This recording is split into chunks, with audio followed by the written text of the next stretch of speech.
Good evening, all. This is Wednesday, May 17th at a little past midnight, and we're going to discuss the movie, the story that is being created called The Remnant versus the World. Now, there are three installments to this movie. First installment is called The Darkness Falls. The second is called The Haze, and the third is called The Light. It's those three progressions of darkness. Then you have a haze, which is kind of a murky gray area. There's a lot going on there. And there's so many different parts in the center installment, as there is usually in many trilogies that you see. Usually in trilogies you have the first, people are getting started. The second, everything really starts hitting the meat, metal starts hitting the meat. And then the third, you have the finalization of everything. Same with this. So then you have the light, kind of shining light revealed in the end installment, the third installment.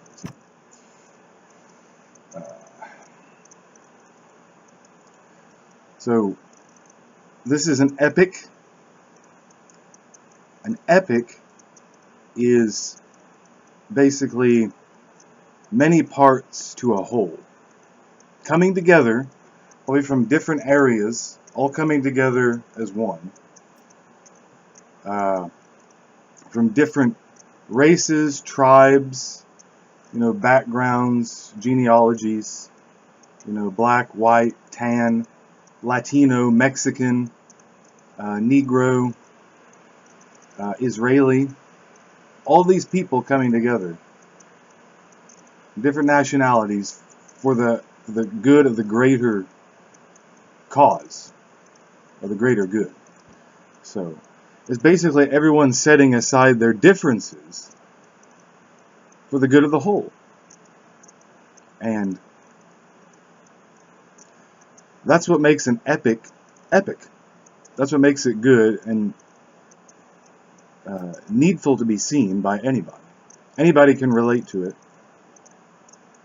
because we as human beings can relate to the need of that, many parts to a whole coming together. So let's get started with the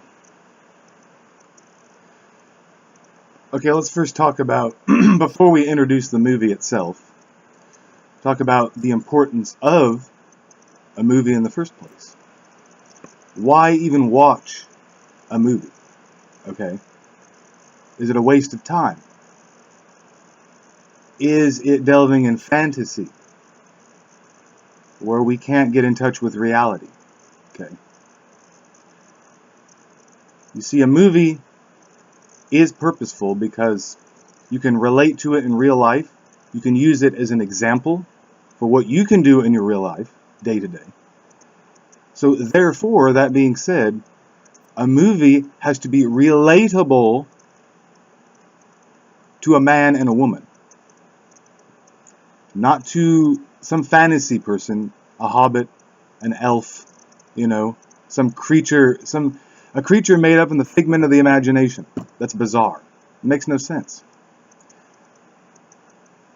That's why a movie has to be relatable to humans, man and woman, understandable, applicable to real life. That means you can apply what you see and hear to your real life, and digestible, easy to understand.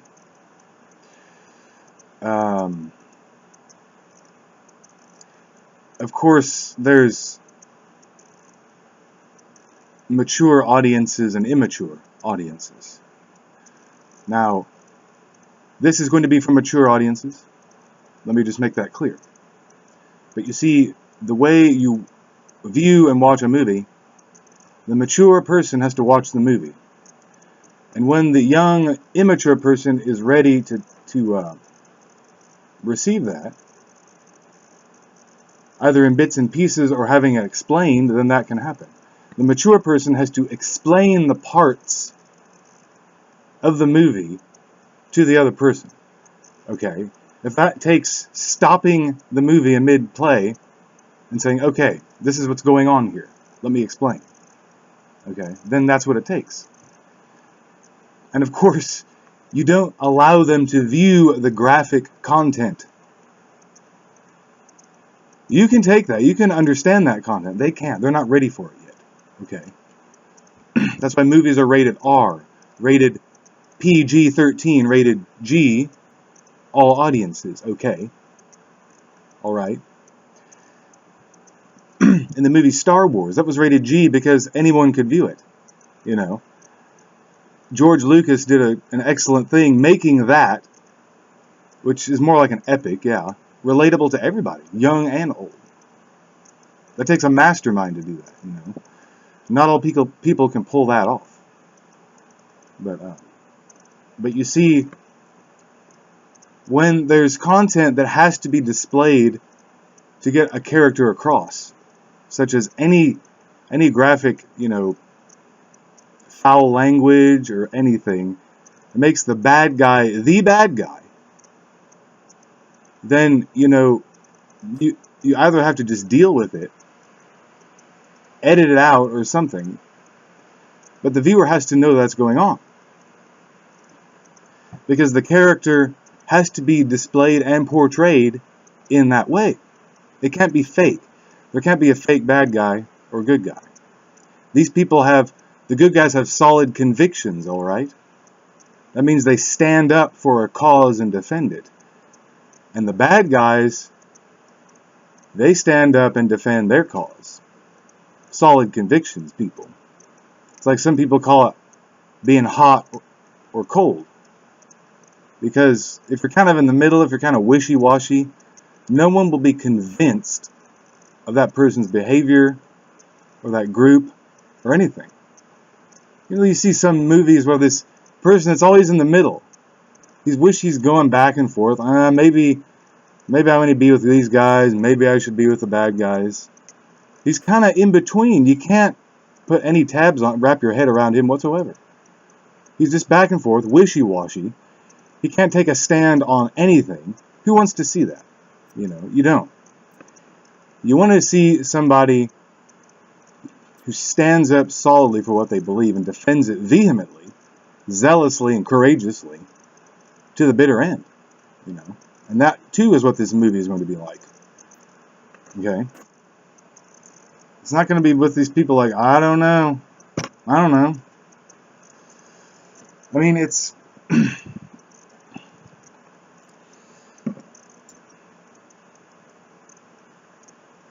That's why a good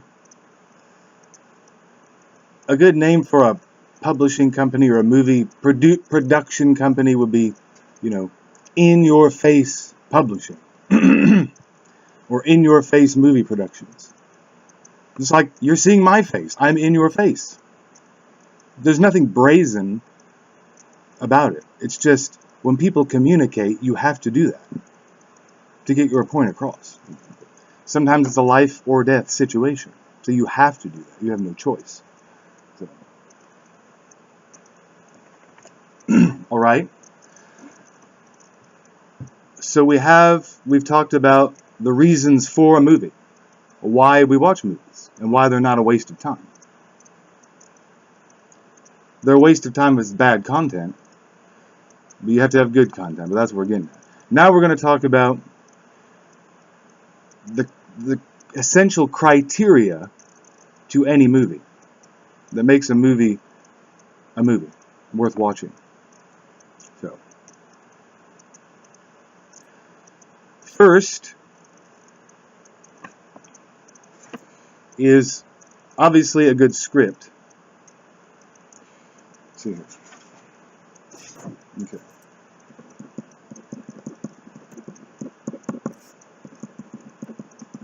Criteria for movie. Script dialogue.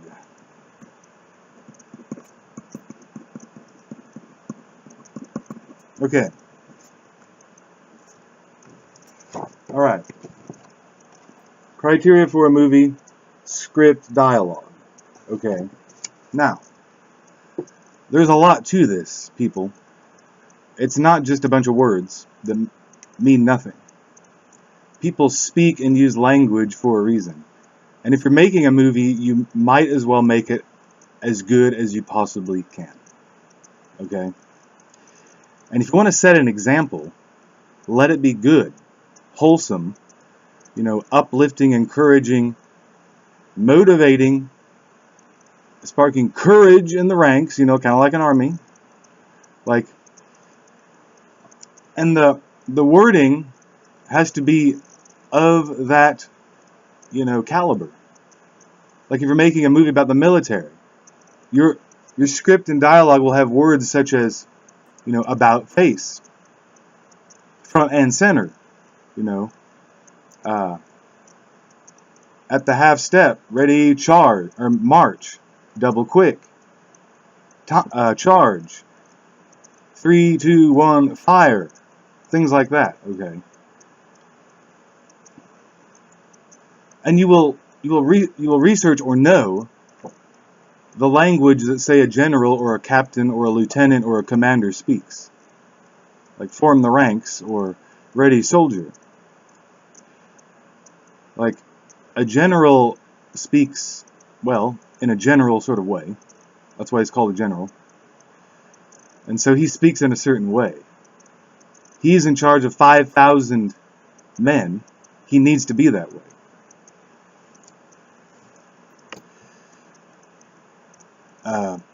And a captain speaks in his way. Captain is in charge of around 100 men. I need to research that. But anyway, the point was that as long as you're making a movie and writing it down, you may as well make it the best as you possibly can. And a person has no excuse writing a movie. I mean, talking, in passing to somebody, of course you have an excuse. Of course we mess up, slip tongue, things like that.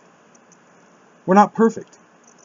But you see, when you write it down and edit it over and over again, you really have no excuse to get it right, not to get it right. So okay, good script. Then, coming of age. Coming of age. All right? Coming of age. What does that mean? It means that the people portrayed in the movie, they begin their lives kind of as rough, tough, rough around the edges, not perfect, many flaws, weaknesses, imperfections. Okay, and that's the way they start out in the movie. And just like in real life, you start kind of like in your teenage years as a rebel. Then you grow up, you mature, you get better over time, you get wiser, you get more trained, more disciplined, and you excel in life. That's the way life is. So it needs to be this way in the movie as the example, okay, that people are going to look up to. So we need to get this right in this way. So the characters start out rough around the edges, okay, one of these vagabond type people. And what is a vagabond anyway? Look at it's kind of in the word itself, bond. A bondman, someone who's in bondage, is kind of like a slave. They're a slave to a certain type of system that they want to get out of and get free, okay? Freedom. So, I mean, everyone should be free, yeah. And even if you're just called a vagabond, you're still free at heart because you know who you are, right? But in this particular movie, these people, it's not like they start out from complete scratch, because most of these characters are in their, early 30s. So they're already well formed. They've already been taught a lot of good things. They're already somewhat mature already, and know they already have solid convictions and principles and values that they stand for. And because of that, they then seek out people who are like-minded. Birds of a feather flock together, as they say. Or bone joins with bone. Marrow with marrow, and ligaments all form together like the human body. Okay. So same way with characters. They seek each other out, find each other, and they form groups and bonds together. Brotherhood, sisterhood, fatherhood, motherhood, grandfatherhood, grandmotherhood, aunts, uncles, children, if they're children, wise men, elders, priests, prophets, pastors, martial arts, experts, whizzes in electronics, physicians, shepherds, and hosts. And that's what's in this movie. People are like the people I just named are in this movie, first movie. So, because there is a pastor, there are rabbis, there are shepherds, there are even princesses coming from an Amazon land, shepherds, people from various backgrounds, as I first mentioned.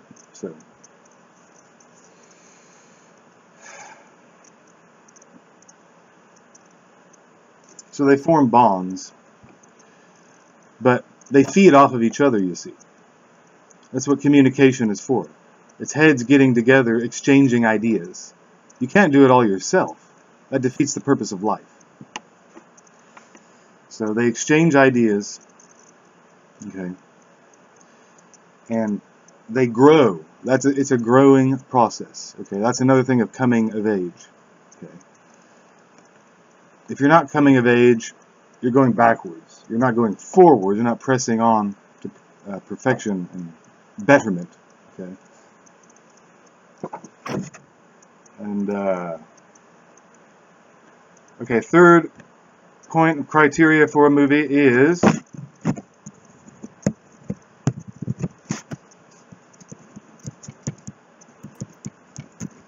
conflict of interest.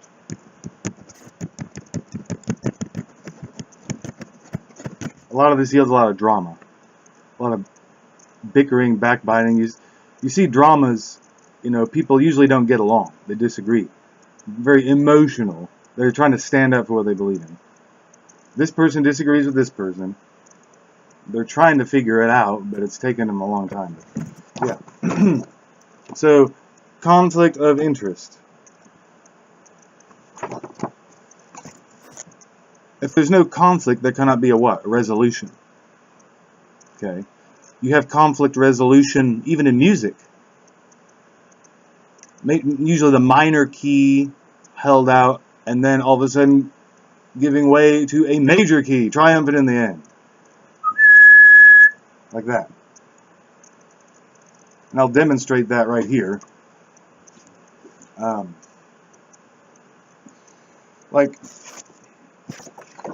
There's conflict of interest in music.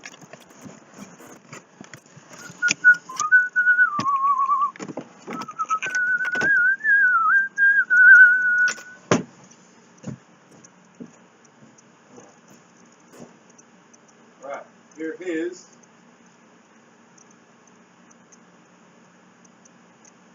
establish the tone.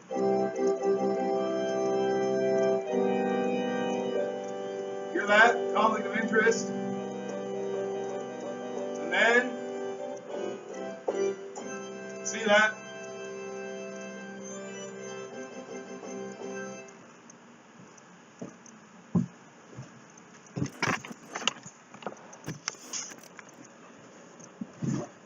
Alright, now did you hear that? It was... I mean, the conflict can be forever how long you want it.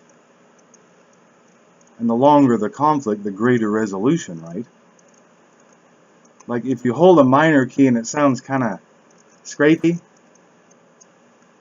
you need to really level and even that out in the end to justify that, kind of, I don't know, kind of conflict, foul sounding, conflict of interest there in the music. So you want to resolve that, which is another point to a movie. Conflict resolution, conflict of interest giving way to conflict resolution in the end. There has to be a winning team. There has to be a victory in the end, which leads to the next point, which is a turning of the tables event. That's the fourth criteria for a movie. A turning of the tables event, okay? When you turn the tables over, it's kind of like people say you give them a taste of their own medicine. Kind of when you seek revenge, want to get back at somebody. That's what it's like. You turn the tables completely over. You even amaze the audience. The audience even may think that the good guys are going to lose. And they may even think the movie's over. But all of a sudden, boom! And people are like, wow! You got the good guys storming down at the very last second. And saving people or whatever.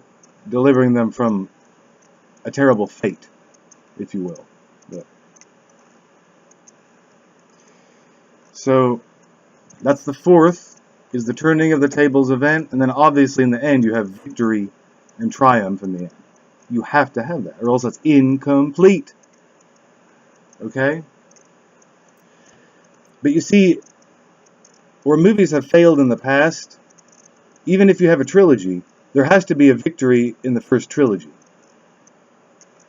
Because there are things called small victories leading up to the very big victory in the end. Small personal victories. Okay? One small victory here, another small one there, and a big one here. Alright? Because it does what? It increases your confidence, it increases your morale, and hope. Without such, you'd never endure to the end. So you need those little victories all throughout. So this is where we have the triumph at the end of each installation. Part. Okay. So, kind of like in any war that you've heard of, there's battles, many battles all in the war. Like World War II. Well, let's go first to the Civil War. You had first the Battle of Antietam, very, very evenly matched. It could have gone either way.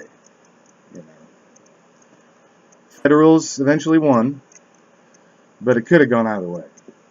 And then you have, the Battle of Chancellorsville, where the Confederates. Let's see. Well, first the Battle of Fredericksburg, which really was a hands-down victory for the Confederates, because they were in the defensive position. Okay, they had the high ground, and they were all concentrated. Okay, when I talk about battle tactics and strategy, there it is. The Confederates wanted to wage a mainly defensive campaign against the Federals. If they had done that, all throughout the war, they would have won.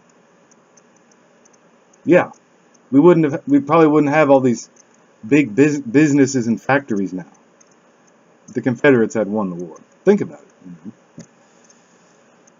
But and yeah, it sometimes really comes down to defensive stance, forward defense, which retracts. It has to be flexible, and mobile too.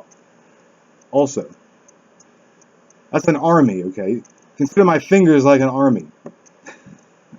It's like frontline defense, the flanks right here, and the artillery right here. Boom, boom. and it's all going like this. Can you imagine? You can't be stopped, and it retracts in and out. Can't be stopped. Unstoppable force. But then there's always the temptation to do what? To extend past your boundaries, isn't it? To go too far. And guess what? That's what General Lee did when he stormed up Gettysburg, up the hill. Those Union soldiers were firmly entrenched on the high ground. It was like, I mean, it's like charging into your death, and that's exactly what happened. I mean, General Peter Longstreet tried to convince and persuade General Lee not to do that. He said to General Lee over and over in council, like, General Lee, you know, this is too dangerous. We need to wage a defensive campaign. That was our original agreement in the beginning, you know. But you know, General Lee, oh, he was so confident that he was like, we're invincible. We can do it. Whenever somebody gets like that, like borderline delusional, yeah, thinking you're invincible, then it's a setup for disaster. You know, you have to get back in touch with reality. Defensive, you know, compactedness. Like the human body is compact. Okay, it's not spread out. It's not dismembered or decapitated. It's all together. Head connected to the neck, connected to the chest, arms here, torso. You know, this area, legs, thighs, calves, legs. Same concept can be applied militarily. All right? If you wage your battles as a body, as a compact unit, you will never fail. The togetherness and the compactedness, even if the enemy, no matter how large they are, if they attack, boom, boom, boom, boom, they'll always be deflected, like a rock, okay? Like Peter was called the Rock, yeah, same concept here. So, and that is in this movie. That's something to look forward to in this movie. That's the way, that's what distinguishes the good guys from the bad guys, okay? The good guys, they stand for compact formation, teamwork, togetherness, fighting as one unit, like this, like my hand is right here. And when two units come together, all the more powerful, huh?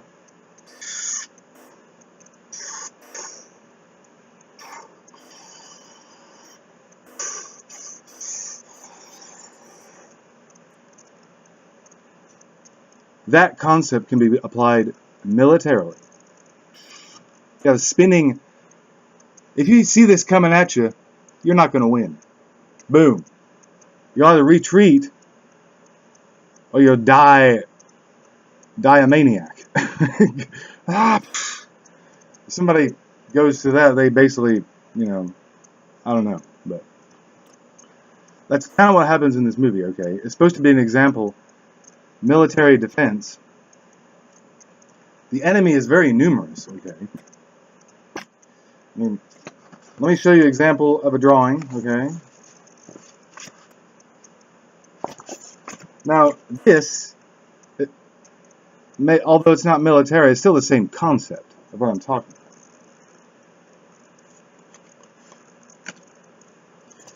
Alright, this is one of the first scenes of the movie. This is the man. His name is Matthias Valorian. Humble man. He's in the center of an arena. He's surrounded by these gladiators, okay? And look, see what's about to happen, okay? They're just laughing, making fun of him, mocking him. They think they're having it easy, killing him easily, you know. Proving their point, whatever it may be. I'm big and bad, impress the ladies, whatever. But whatever their motive, it's not as good as this guy's. He's humble, he's kneeling, okay? Well, this was the first step, okay? They're coming around him, getting ready to make the strike, and then what? Boom! You know? Look at that. He leaps out, whacks this guy, you know. He slashes him. He takes his sword. Alright? These guys miss. They think they got him. They miss. Okay? These guys are running in. Look at that. He's twirling. Look at that. See the twirling concept? You got this sword in one hand, whack. This sword in the other, slash, you know. And these guys, against these big macho guys, you know. This guy's taking them all down. I mean, but, well, he's skilled and he's disciplined. Okay, he has been disciplining himself for years. That's why he can do this when he needs to. All right. These guys aren't disciplined. They're living it up for most of their lives. Okay, they're drinking. They're spending time with the women. They're not disciplined like this guy. That's why these guys are dying and he's living.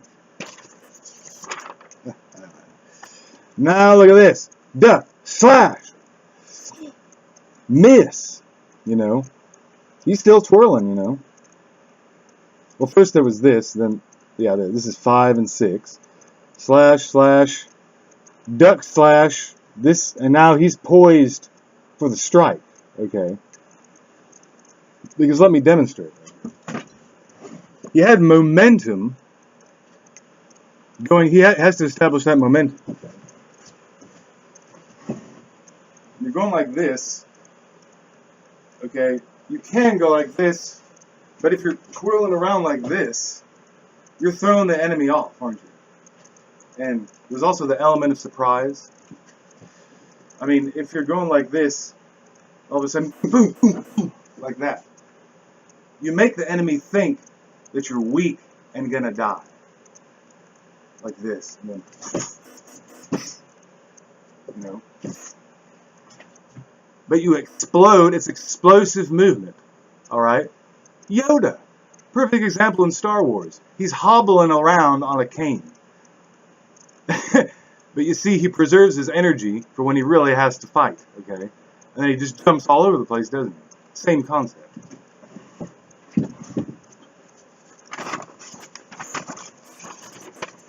Why this, you know, the Hebrew letter Yod, or Yoda, that's where it comes from. This is the perfect example of Yoda in itself. The pictorial example of that is this. Someone seemingly going to die. Remember, like what we were saying, turning of the tables event? Yeah. Everyone thinks he's going to die. Look at that. 10 to 1, people. He's surrounded on 10 sides. Doesn't have a chance, right? Boom! In your face. Surprise! See, look at that. I mean, who doesn't want that? Who doesn't want the underdog to win? I do. David versus Goliath, you know. You want David to win. This is Goliath. This is David. But in this case, his name is Matthias Valorian, the high priest eventually in the movie. We'll get to that.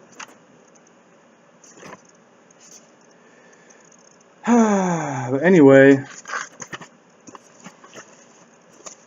he eventually takes down all 10 gladiators, slams his sword into the ground, kneels, gives thanks to God. That's what he does. You know? Slash, kill, springing up, blocking.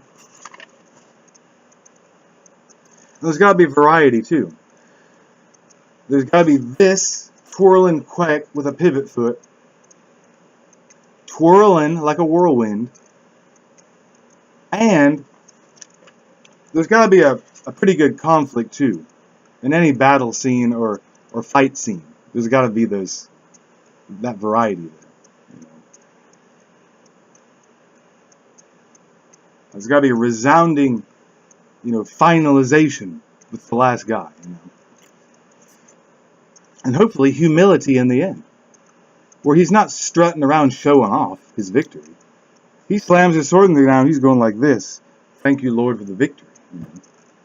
That's what he does. And he wins the heart of these 3 Amazon princesses who are viewing. Yeah.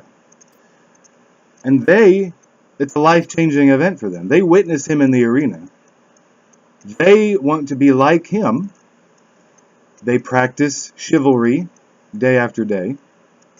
They become who they are. And then in the movie, when they hear about, this householder who's in the center of the country, they travel all the way to meet him. Because they have everything in common, don't they? They want to meet him to establish relations. And they have something in common. Okay.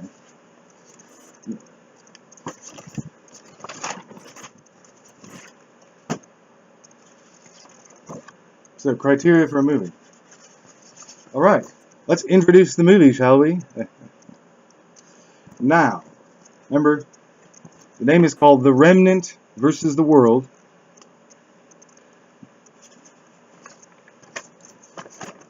Remnant versus the World, The Darkness Falls. Okay. Now, what is a remnant? A remnant is a small group of people. Okay. Who have carried on a tradition or a lifestyle that is appropriate and beneficial for all people. All people aren't at the present time practicing that lifestyle, but this small remnant is, or at least want to establish that. That's called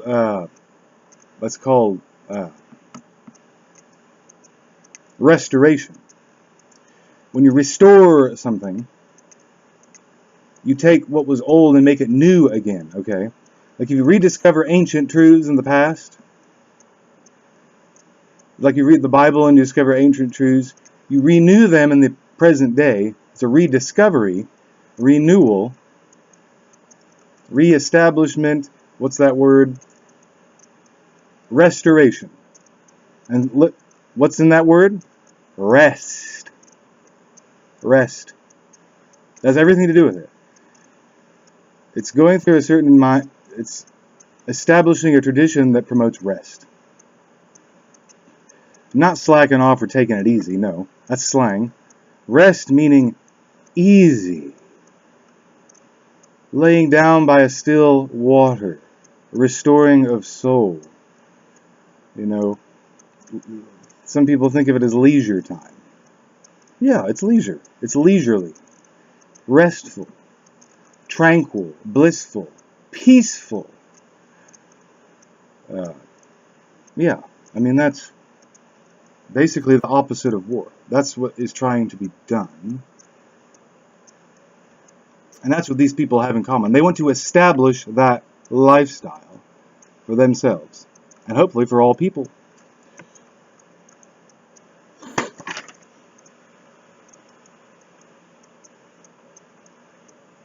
Anyway, that's the title.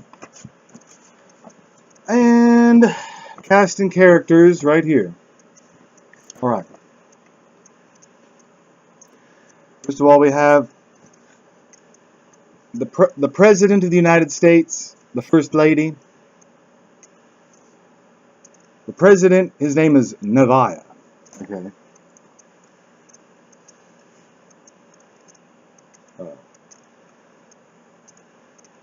And then the forces of evil. Forces of evil, forces of good.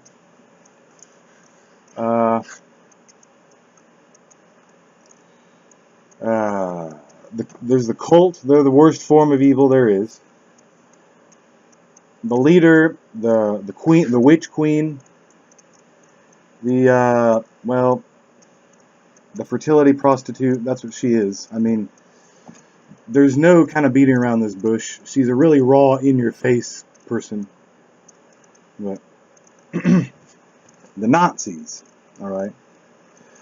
The Nazis are elite special forces comprised of military geniuses, martial arts experts, weapons technology specialists and scientists, CIA operatives, all right, assets, or like hitmen, secret undercover agents, okay, called free agents. That means they can freely, at will, go wherever they want, at will, whenever they want. They can literally impose themselves on you just like that. The most dangerous people there are, free agent. That's what the Nazis are.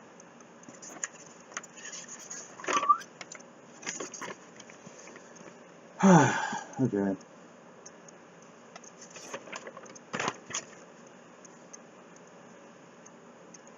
Now, in this movie,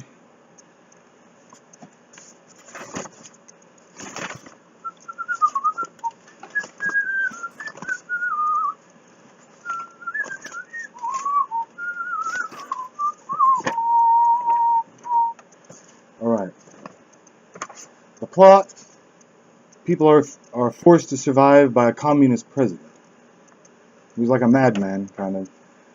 He gives the entire world riches, fame, and fortune to follow him and esteem him highly.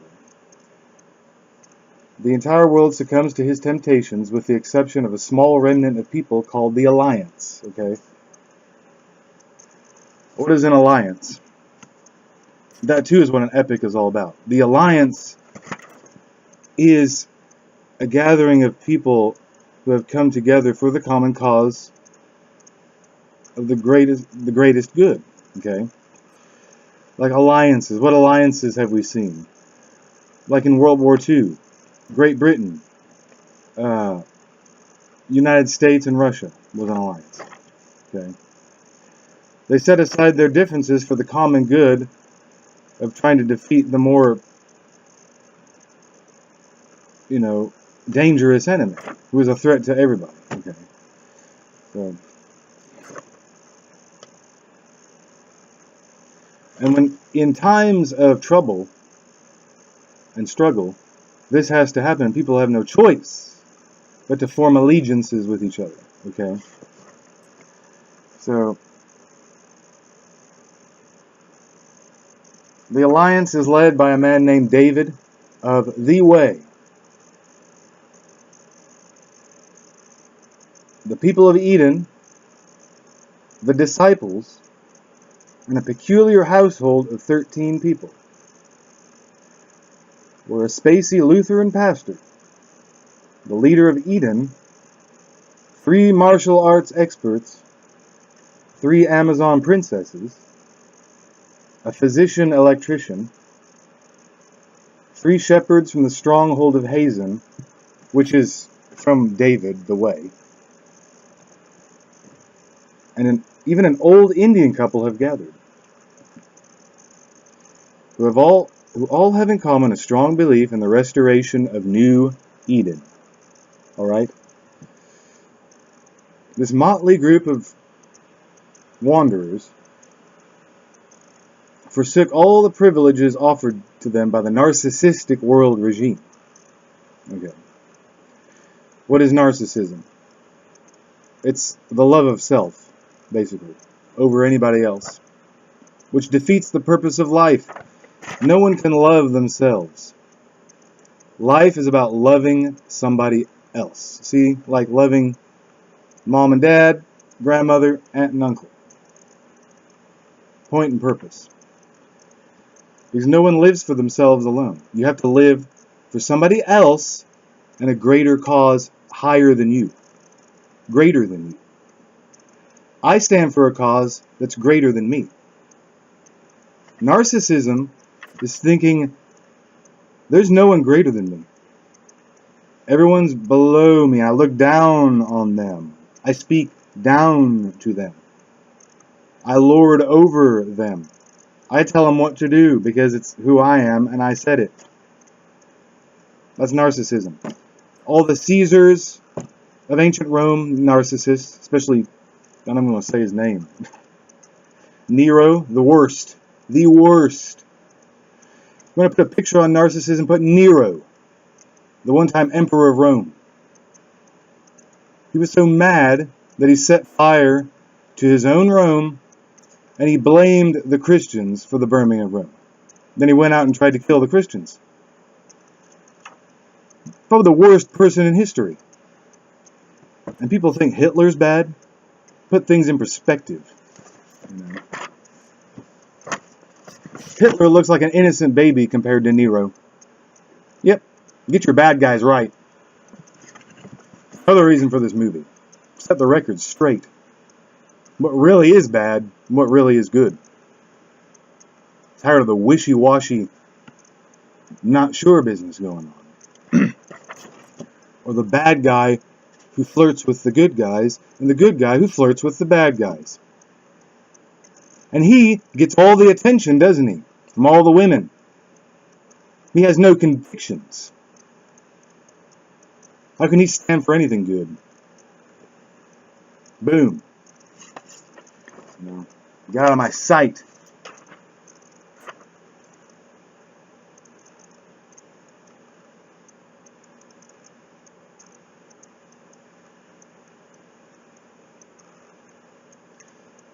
Am I letting him off too easy?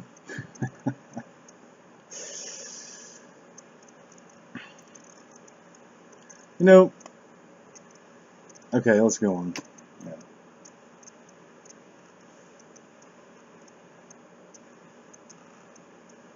Anyway, they forsook all the privileges offered to them by the narcissistic world regime. Okay. Take on the adventure of a lifetime. And it would not be easy.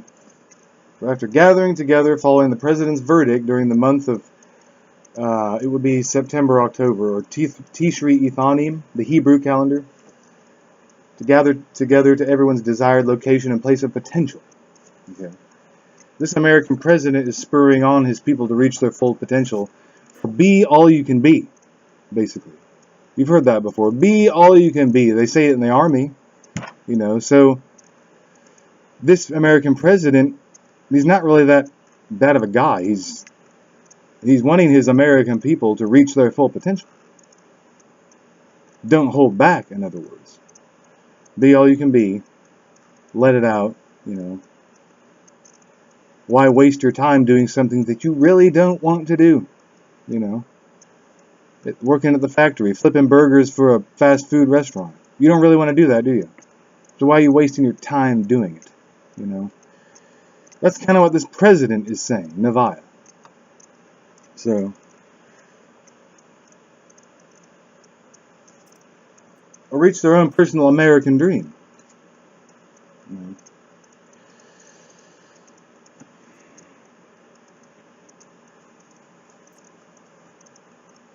I mean, the American dream has always been like life, liberty, and the pursuit of happiness, hasn't it been?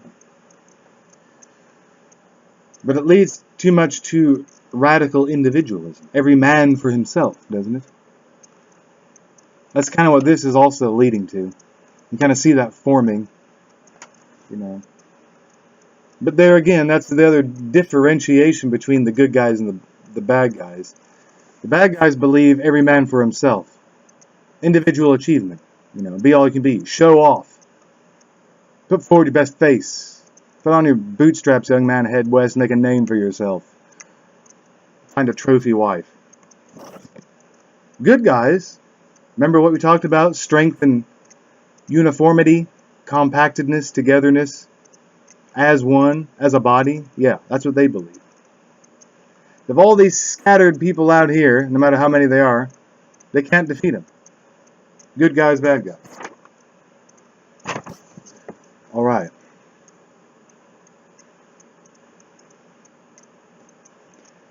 So, everyone's running around. Some people go to Los Angeles, other people go to New York, other people go to Texas, other people Minnesota, Washington, Florida, you know. Does you really have it set in your mind? You want to be a famous movie star? You're going to do it. No one's holding you back. You have the freedom and the potential to do it. Might as well do it. You know. Why waste your time anywhere else?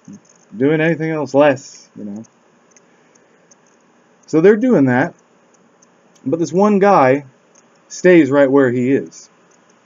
He's so confused, he doesn't know what to do. He doesn't have any friends left, doesn't have any family. They've all betrayed him, they've all abandoned him. He's all by himself in his house. You know, kind of like me here, you know. I'm not very many friends, right? But it doesn't matter to this guy because he has strong convictions. He has beliefs, standards, morals, values.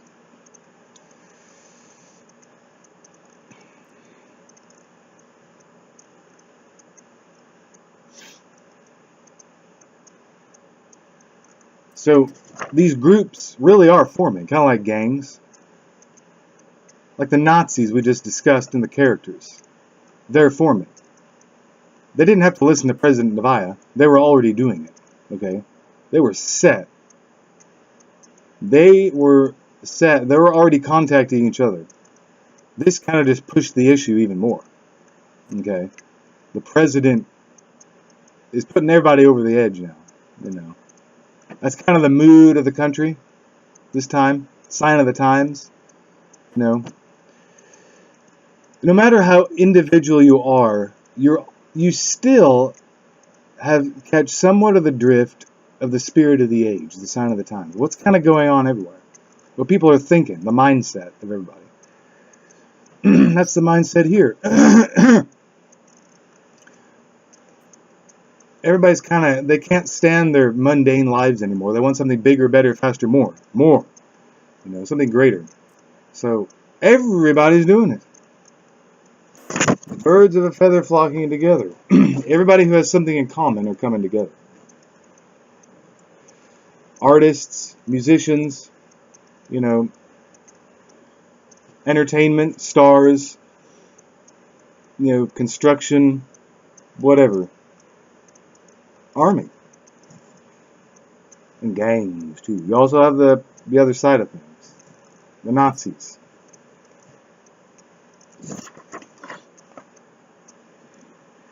But you see, the most dangerous are gathering together where this guy is, who's all by himself, remember? They have chosen his location in the country to be their ultimate, place of rest, so to speak. Their headquarters for their base of operations. Some are coming from Oklahoma, others are coming from Michigan, other parts of the country. Okay, strength in numbers. They're working this out. They know how to get things done. This gang may be brutal, but they still have certain organizational skills too. They at least know how to get together and work in strength of numbers. Okay, all around.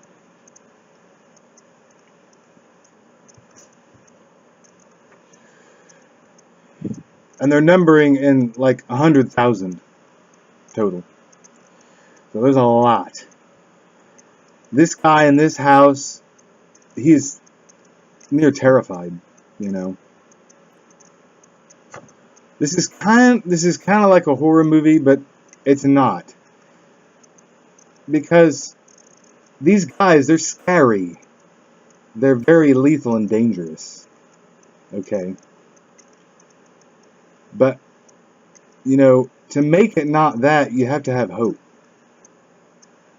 That you at least live through that. We're not even talking about survival. We're just talking about living. Okay? And even thriving. Even that. Even in the face of this dangerous enemy. Now that makes a good story. And that's what this is. Okay? So this guy, he knows they're all around him. He knows. He's hearing sports cars driving by, playing this loud heavy metal music, rap music. He knows these guys, they're not his type of people. He knows something is up. Very eerie, mysterious, and dangerous going on. A different breed and caliber of people are coming to his area. Okay? In mass. Especially after the president's speech and verdict. Encouraging and spurring on everybody to be doing this. Okay? Well, this guy in this house, he doesn't want to have anything to do with that. He just wants to live where he is, you know. Just live in his own house. Be at peace, you know. He's like thinking, is that really too much to ask? I just want to live in peace. I don't want to be disturbed, you know. He still wants friendships, yeah. He wants bonds. But he doesn't want to be disturbed by these people. These people playing rap music, vulgar, scary, you know, coming by. They're not coming up to his house, but he knows they're there. They're meeting each other first, you know. They're getting together. And they're planning something pretty bad for the whole area. Okay.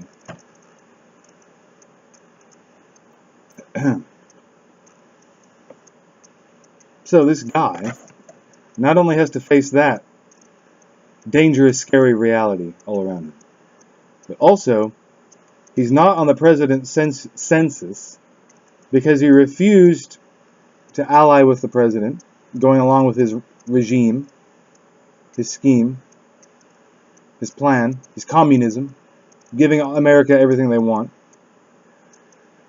He just wants to live his own life, be self-sufficient, self-sustaining. You know, that's how he can be all he can be, is by doing that. You know, he wants to raise his own crops, his own vegetables, have his own farm animals, sheep, cattle, goats, build his own buildings, you know, and do it with a team of brothers and sisters. That's life. That's what he wants. But he's not getting it. What is he getting instead? All these dangerous guys coming up in sports cars, playing loud demonstrative music. The one thing he doesn't want's coming at him. I'd be scared, I'd be frustrated out of my wits, you know. So he not only has to deal with that, the president is against him. But they're not on the same side. So he is going to literally cut him off from all electrical power, satellite power, water utilities, propane gas utilities, basically all the luxuries and conveniences a person can get into their home. From the city. Controlled by the government, which is via the president. So he eventually will cut off all those luxuries from this householder, this host. So he's going to be living off the grid and in darkness, and he's going to have to deal with it and find a way to not just survive, but live and thrive. He has to find a way to do that.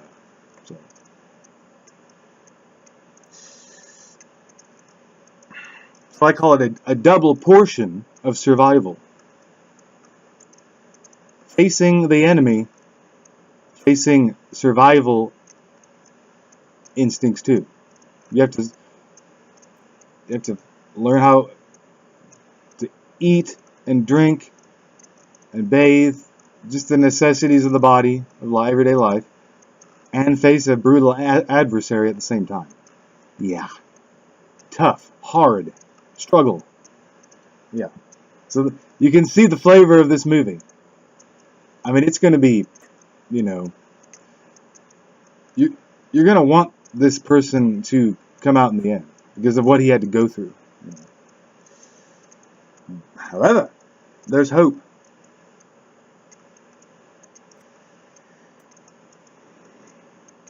Because the people I just mentioned before, that pastor, Lutheran pastor, these 3 shepherds from the stronghold of Hazen, which is in Southern California, led by a man named David of the Way. Can you hear that? The Way. The Way was called the Way because it was the way of life. Okay? It was more than just saying the right words, preaching, ministry, you know, pastoring. It was a way of life.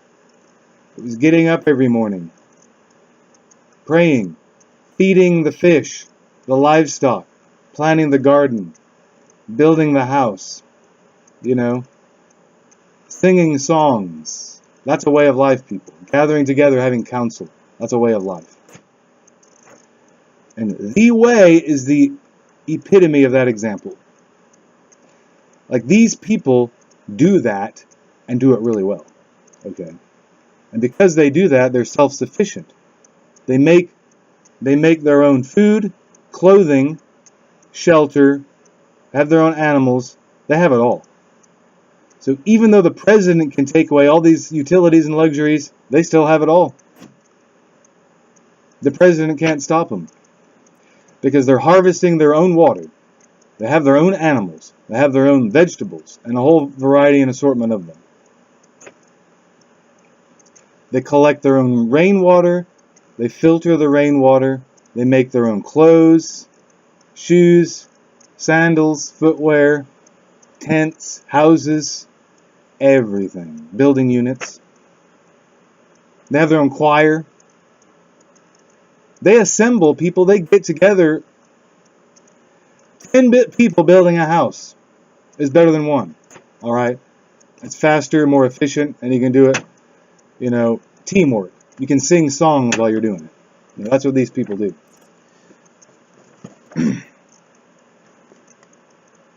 Anyway, those people come from that stronghold to this householder to help him out.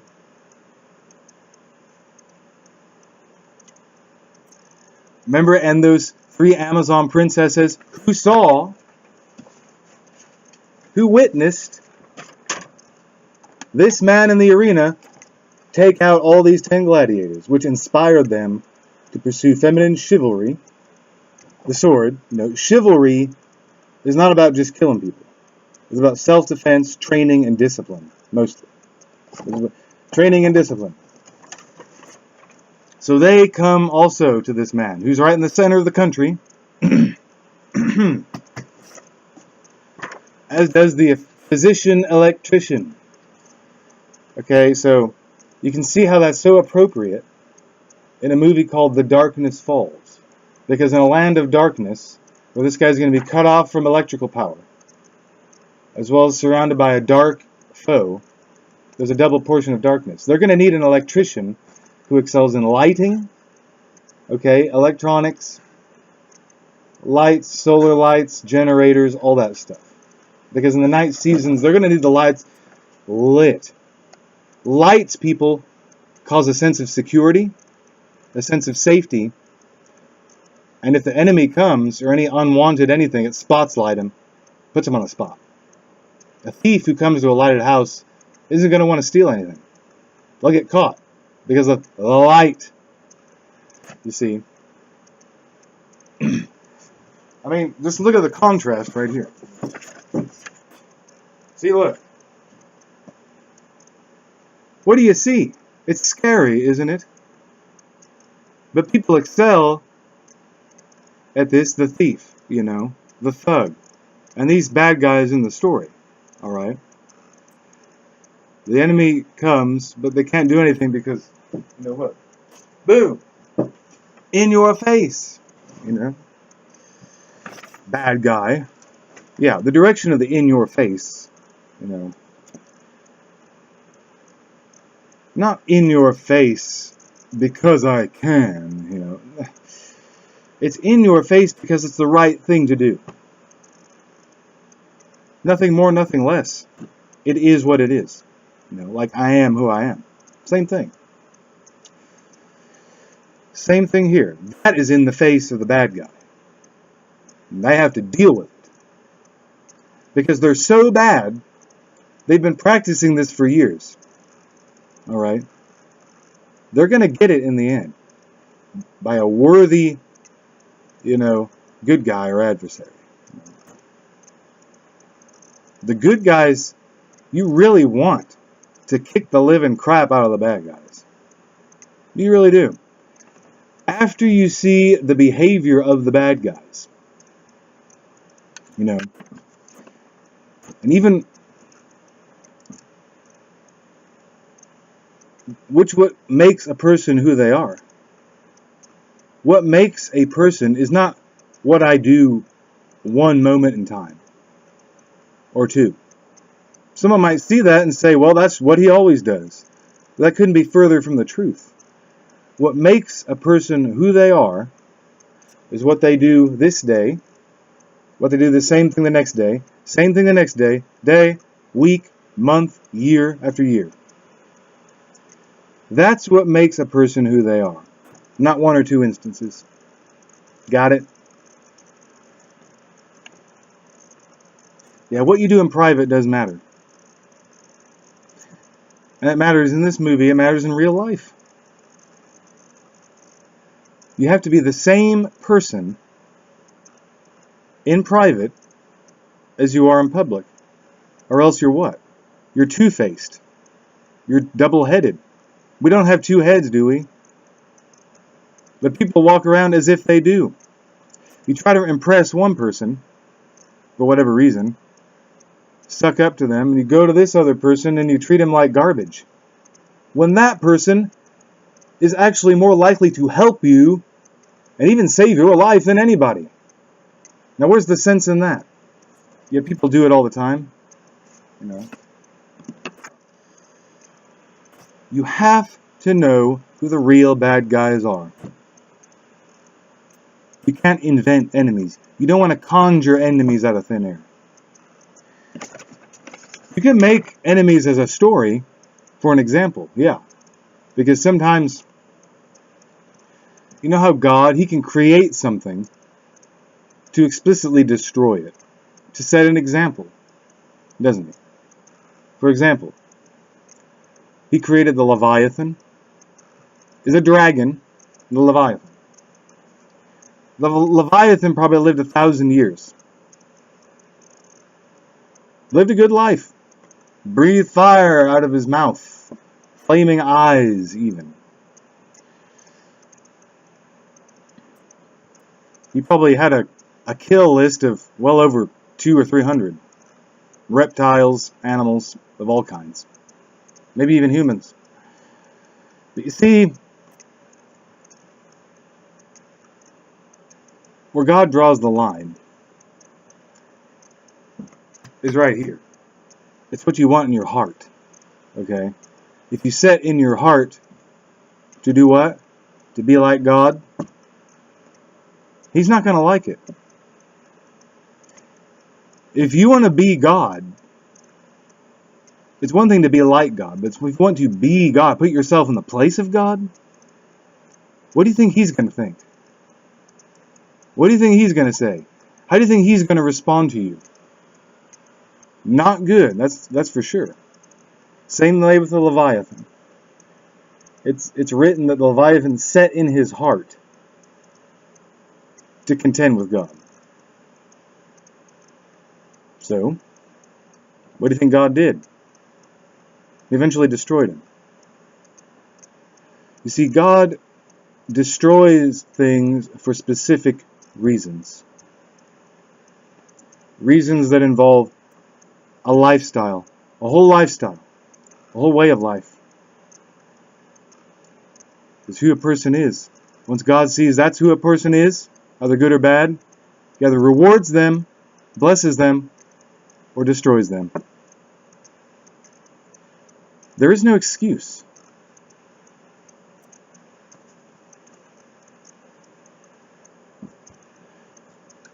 When you have people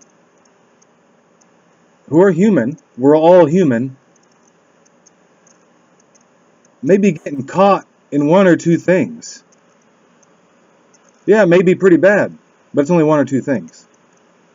That doesn't make a person who they are, does it? Doesn't constitute who a person is. That's how you can name something. When you observe behavior over a long period of time. Day after week after month and after year. You can't name something just after one shot at the behavior. You can do it. A name might, boom, pop into your mind. It's highly appropriate. Because you've probably seen examples in the past of similar behavior. People have been named the same way, right? But the point is, behavior observed over a long period of time is more reasonable in which to name somebody or something, or an animal or a person, anything, or a place name. Observe behavior.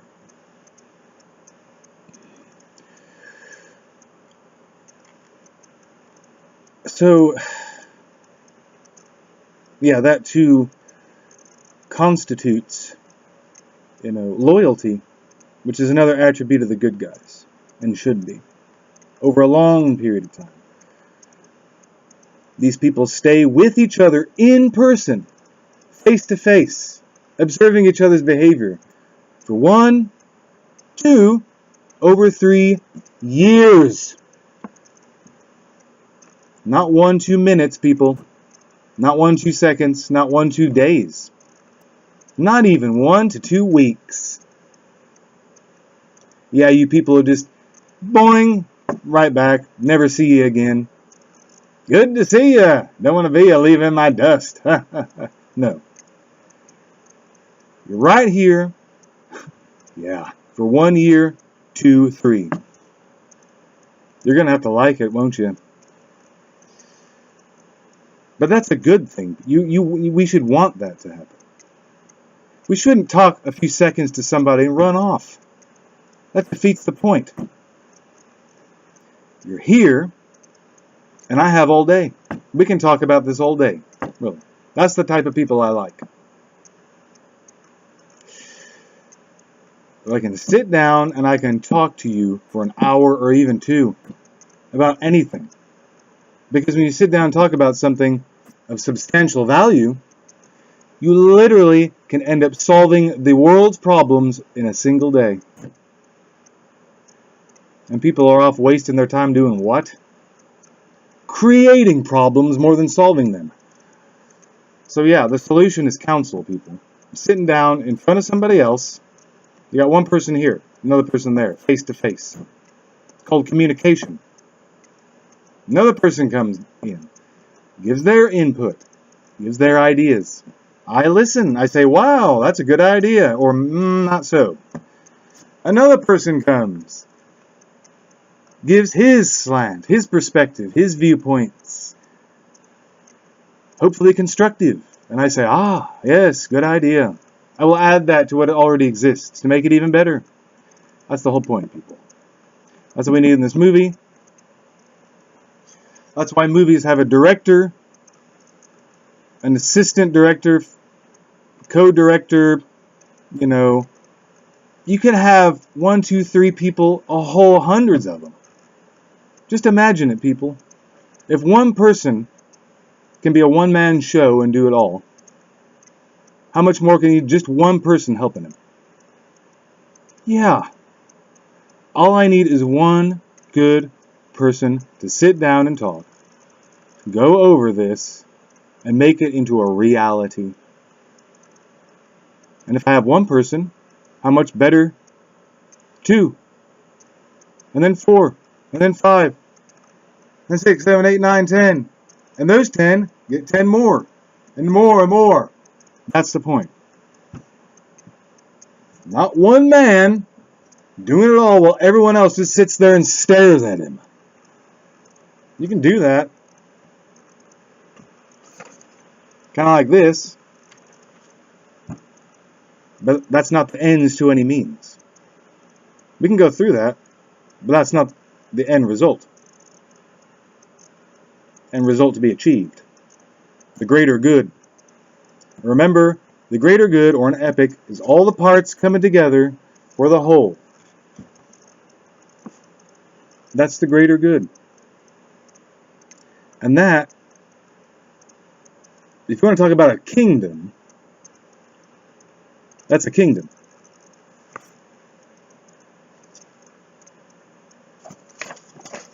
I have an example of a kingdom right here. Somewhere around here. I explicitly put it down here for showing use. On here.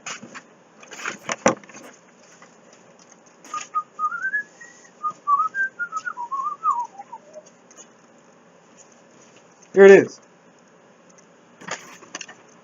Alright. In a kingdom, as opposed to what? A democracy, a republic, a tyranny, an anarchy, where one man does it all, or an emperor, or a democracy where the lower people actually tell the leader what to do,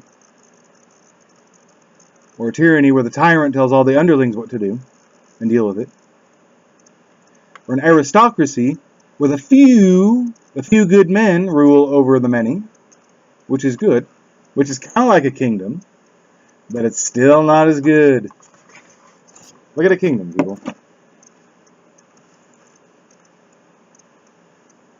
What the heck? Oh, should be right. King. You know who the king is, right? He's there for a reason. He's wise. He makes good decisions for all the people. He's there because he loves the people all the way down the line. He takes care of their needs. He feeds them. He clothes them. He protects them with his army. He does what's best for them, in other words. Then, because he's such a good man, he's got 2 bodyguards guarding him, doesn't he? Just imagine. Just say I'm the king. I have one guy over here, my bodyguard. I have another guy over here. That's the start to a kingdom.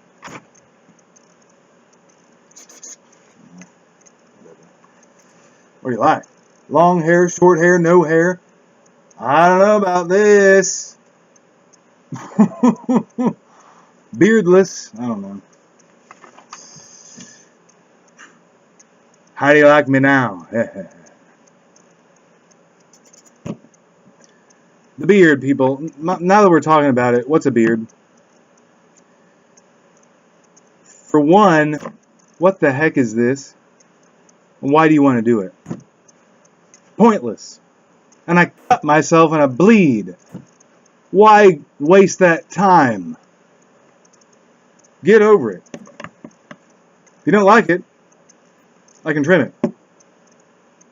I happen to never mind. Back to the kingdom. Priest. The priest does what? The priest gives the sermon. He gives hope to the people. Good news about the kingdom. Yes. Prophet. He delivers the warnings. He says, people, if you don't stop this behavior, you will be destroyed. Repent. You know, that's the prophet. And he usually gives a time limit. You have 40 days or you'll be destroyed. Or God gives a year sometimes. If I don't see a change in behavior in a year's time, you will die. Like that. There's every reason to do that. He's not doing it for show or for his own sake. He's doing it for your sake. Because if you don't listen to him, you're going to die. Elders. The Council of Elders. How many elders are up in heaven? 24. The Lord isn't just sitting up there in heaven all by himself. He has 24 all around him. So there's order and organization in a kingdom. Okay. Yeah. Chief musician is what? He's in charge of the music, isn't he? Choir. He takes like a psalm that you get in the Bible, like Psalm 23, and he sets it to music. All the words to the music. And the choir director takes that and he shows it to the choir, which may be 50 people to 100. Really. And he leads them in song. And the choir belts out the song with trumpets blazing too. Kingdom, people. Music. Music is everything. The taste in music really defines who you are. But music really says it all about what a kingdom is. If you don't like good, wholesome music, you're not going to like this either. Lord. You know in the Middle Ages where you have lords? There are many lords, really. There's the Lord. You know who he is, or you should. And there are many lords under him. A lord, or overseer, as he's called, is in charge of the commanders. The commander is in charge of the entire army. Now the major general, in charge of a division, or 10,000 people, also called a legion. You know, the legionnaire of the Roman army. There's also legions in heaven of angels. A legion of angels is 10,000, okay? A regular general is in charge of 500. A brigadier general under him is in charge of 2,500. Half the corps, or 2,500, is also called a brigade, okay?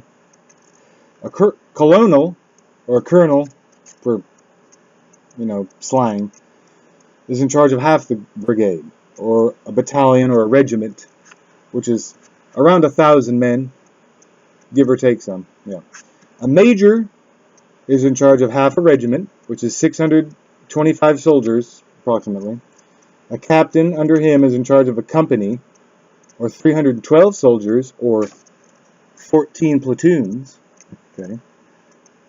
A lieutenant, and there are 2 lieutenants in a company, first and a second, is in charge of half a company, or 156 men. Okay. A sergeant is in charge of a platoon. Remember, there are 4 platoons in a company. Okay. There's 78 soldiers in a platoon. 1 sergeant for each platoon. A corporal is in charge of a squad, or 10 men, 10 soldiers. So there are 7 corporals in a platoon. Okay. And a soldier is 1 unit of the army. Now notice, you shouldn't demoralize your soldiers by just calling them privates. That's one reform that needs to be done in the military. A private is demoralized because he always feels inferior to the higher rankings. That's why we should not even have private, or private first class, or whatever. It's just demoralization. Just call him a soldier. Nothing more, nothing less, people. A soldier is a soldier. And a soldier is 1 unit of the whole army. That's it. Medics. There's 1 medic for every 10 soldiers. Okay? So that 1 medic has to keep watch of those 10 men. If they get injured, he's got to run up to them. And if more than 1 are injured, he's got to multitask. Yeah. But he cares about his men. He's very merciful and compassionate. That's why he's a medic. Okay. There's 1 medic for every 10 soldiers, or a squad. 7 medics in a platoon. 30 medics in a company. 120 medics in a battalion. 500 medics in a whole corps. 1,000 medics in a division or a legion. Now go figure.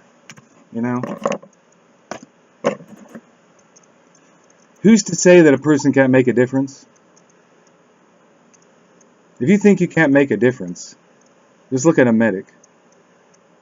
A medic, he never gets any credit, but he can save the lives of so many men and be called a hero. That guy who saved the day, who got injured, he was dying. The medic came up and saved his life. And then he lived to be an old man. He lived to see 40 more years, people. That's wonderful. The medic saved his life and allowed that. You see, you can make a difference in the army, and it can transpire into civilian life too. You can make civilian life just like the army. Salute. Sir.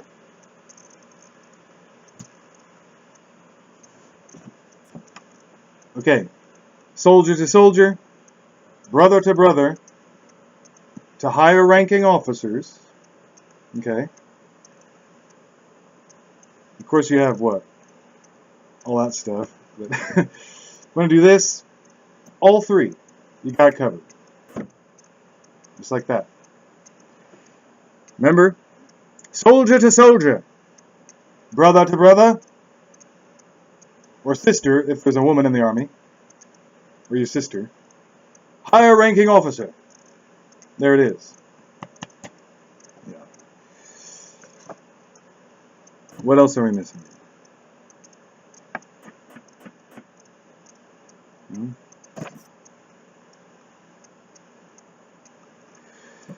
Well,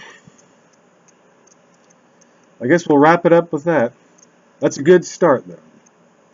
So we've covered a lot. We've covered the essential, first of all, what the point of a movie, the essential points and criteria of a movie, what makes a good movie, the movie that is being created, what a kingdom is, which is part of the movie, and the benefit of it. All these things we've covered. So that's a good start. We can do this every day if we wanted to, people.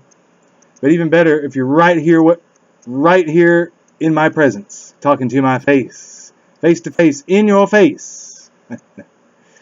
All right. Till next time, God bless, and toodaloo.